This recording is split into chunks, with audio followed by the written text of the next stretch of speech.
وزیر اعلیٰ خیبر پختونخوا کے معاون خصوصی اطلاعات بیرسٹر سیف صاحب کے ساتھ موجود ہے، اسمبلیاں تحلیل کرنے کے حوالے سے ان سے ہی بات کرتے۔ سر یہ بتائیں، خیبر پختونخوا میں جو پی ٹی آئی کے کچھ ناراض اراکین ہیں اور کچھ منحرف ہے، تو فارورڈ بلاک اگر یہ بناتے تو کتنا مشکل ہوگا پی ٹی آئی کے لیے؟ پھر پی ٹی آئی کی صفوں میں بالکل اتفاق اور اتحاد ہے، اور عمران خان صاحب کا جو بھی فیصلہ ہے اس پر منوان عمل کیا جائے گا۔ اگر کوئی منحرف ہے یا ناراض ہے، مجھے ان کا ایسا کوئی کی نوعیت نہیں نظر آتی کہ اس کی وجہ سے ہمارا جو بھی پارٹی کا فیصلہ ہوگا اس میں کوئی رکاوٹ آ سکتی ہے۔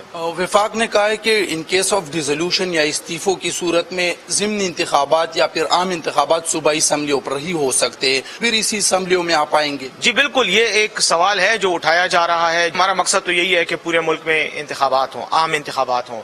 اگر اس میں کوئی رکاوٹ آتی ہے تو اس کو پھر اس طرح سے دیکھا جائے گا کہ کیا الیکشن کمیشن یا حکومت پی ٹی آئی کی اسمبلیوں سے تحلیل کے بعد عام انتخابات کا اعلان کرتی ہے۔ اگر نہیں کرتی تو میں سمجھتا ہوں کہ یہ ایک غیر جمہوری اقدام ہوگا حکومت کا، اور میرا تو اپنا خیال یہ ہے کہ حکومت کو پھر تحلیل ہونا چاہیے۔ کل ہمارا اجلاس ہو رہا ہے، اس میں بھی اس ایشو پہ بات کی جائے گی۔ جی بالکل، جس طرح آپ نے ان کی باتیں سنی تو ایک تو ان کا کہنا ہے کہ جو فارورڈ بلاک ہے وہ پی ٹی آئی کے لیے مشکل پیدا نہیں کر سکتا، اس لیے کہ ان کی تعداد صوبائی اسمبلی میں جو ہے وہ بہت زیادہ ہے، اور ان کا یہی مطالبہ ہے کہ اگر ان کے صوبائی اسمبلیاں جو ہے وہ تحلیل کی جاتی ہے تو وفاق کو اخلاقی طور پر جو ہے وہ جو قومی اسمبلی اس کو بھی تحلیل کرنا چاہیے اور عام انتخابات کا اعلان کرنا چاہیے۔